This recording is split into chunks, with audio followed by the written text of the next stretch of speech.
pelo testemunho do Senhor. Pergunta para nós: você já suportou alguma luta pelo testemunho do Senhor? Por pecado, tenho certeza que você já suportou. Por extravio em particular, por não ouvir Deus, eu tenho certeza. Mas e sofrimentos pelo nome? E sofrimentos pelo testemunho do Senhor? Eles experimentaram. Hebreus 10, 32. Confira aí posteriormente, 32 em diante. Lembrai-vos dos dias anteriores, em que suportastes grande luta e sofrimento. Ele vai dizer, até Senhores, hoje em dia, ao conviver na sociedade, a gente não vê as pessoas falando em Cristo. Passou a ser um assunto que não cabe. Não cabe. Por quê? Porque o mundo jaz no maligno. Porque o mundo tem trevas. Então não tem luz. Então não tem Cristo. Então não se fala em Cristo. O cristão verdadeiro, ele fica meio dando murro em ponta de faca. Por quê? Porque ele quer falar de Cristo, ele quer que as pessoas tenham um comportamento cristão verdadeiro. As pessoas não conseguem, porque elas querem ser politicamente corretas.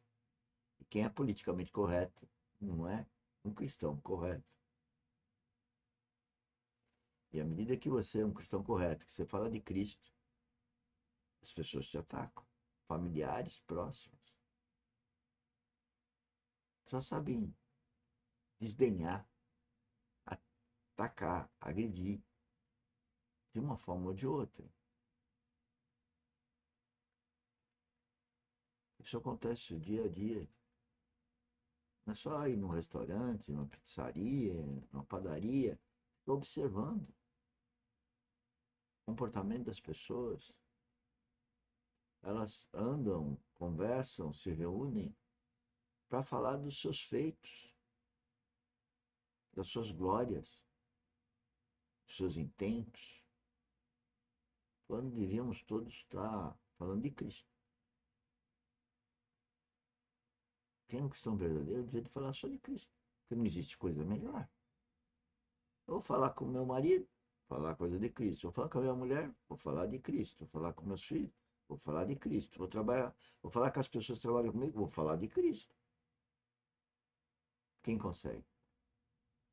Por isso que as pessoas se reúnem em assembleias como essa para escutar um preletor falar de Cristo. Daqui, sai de lá, não ouve mais nada de Cristo. Agora, daí a importância da visão da vida espiritual, porque vida espiritual, gestão cristã, é em todo momento, é com todo mundo, em tudo que fazemos. Trabalho, família, amizade, amigos, negócios, tudo sendo guiado pelo Espírito Santo. mesmo suportaste o espólio dos vossos bens. Irmão, ai daquele que tocar no bem de um cristão hoje. Ele vai acionar a justiça na hora seguinte. Não é que ele não tenha direito de fazer isso, não estou dizendo isso. Mas isso mostra bem qual é o nosso coração. Esses irmãos foram espoliados dos seus bens. Houve um imperador romano chamado Juliano, nas muitas perseguições do Império Romano sobre a igreja. Imperador Juliano. E ele perseguiu ferozmente os cristãos. E ele então deu um edito real para que os bens dos cristãos fossem confiscados. E sabe o que ele escreveu no seu edito? Olha essa frase. Imperador Juliano. Ele disse assim: deixemos para os cristãos o céu, porque é lá o lugar deles. Que interessante a declaração dele. Certíssimo, não é? Ortodoxa. Mas ele está zombando. Vamos tomar tudo que é deles. Ele só canta o céu, fala do céu, fala da glória. Então, vamos mandar eles logo para lá. E vamos ficar com tudo que é deles. Né? Sofrestes o espólio. Não é só sofrestes o espólio. Consulte o texto aí. Você vai ver que é sofrestes com alegria. O espólio dos vossos bens. Tendo ciência de possuirdes um patrimônio superior e durável. Sabe que patrimônio é esse na linguagem de Hebreus? mista podocia, galardão, prêmio, recompensa, herança. Ele diz, vocês têm ciência de possuir esse patrimônio superior e durável. Aí ele vai dizer, então, porque estavam cansados, tanto sofrimento, tanta perseguição, ele vai dizer, não abandoneis a vossa confiança. Ela tem grande. Meu Eu justo. vou tentar colocar a coisa assim na minha experiência. Eu conheci pessoas que perderam bens e outras que ficaram sabendo se aborreceram mais do que o próprio perdedor. Por que será? Porque o perdedor é um cristão verdadeiro. O cristão verdadeiro, ele sabe que tudo que ele tem é de Deus. Deus que deu para ele. Ele simplesmente fez algumas coisinhas certas. Aí Deus deu para ele saúde, intelecto, formação, dinheiro, roupa, carro, casa, sei lá, coisas do mundo.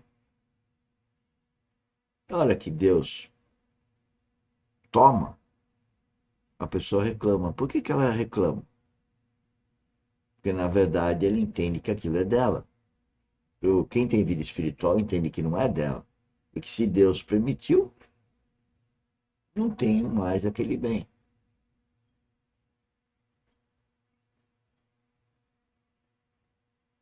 É muito interessante isso.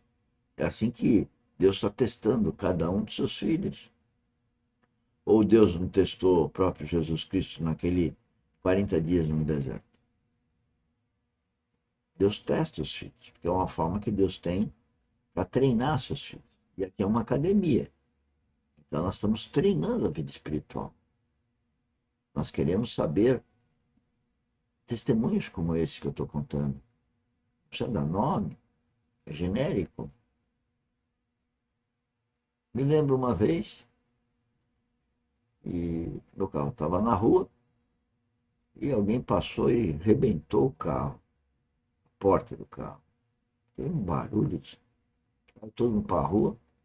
Eu acho que você não ficar agradado de ver aquilo lá. Fica triste, né?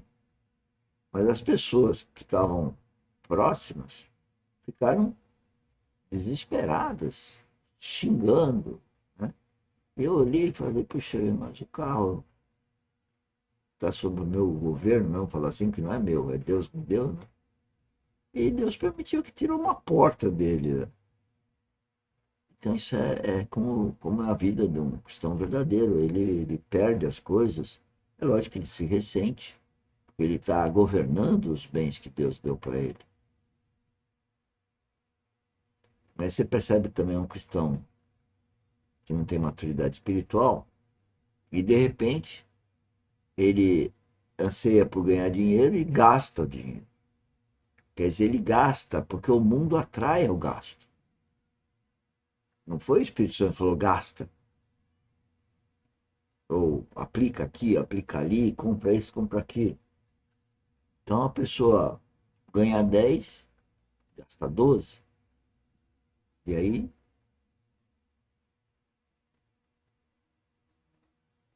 o grande problema é que as pessoas, no meu entender aí, falando do nosso empreendedorismo, é que as pessoas elas têm um raciocínio de ganhar por tempo. A gente vem dizendo há muitas décadas e o Espírito Santo nos conduziu desde os 19 anos a procurar o resultado, fruto, produto, ganhar por produto. Quando a gente fala em produto, a gente fala em qualidade. E quando a gente fala em produto, a gente fala em prazo, para atender a necessidade de alguém. Quando a gente trabalha por tempo, a gente quer fazer o que dá para fazer naquele tempo. Totalmente contrário. O sistema de tempo, ele é corruptor.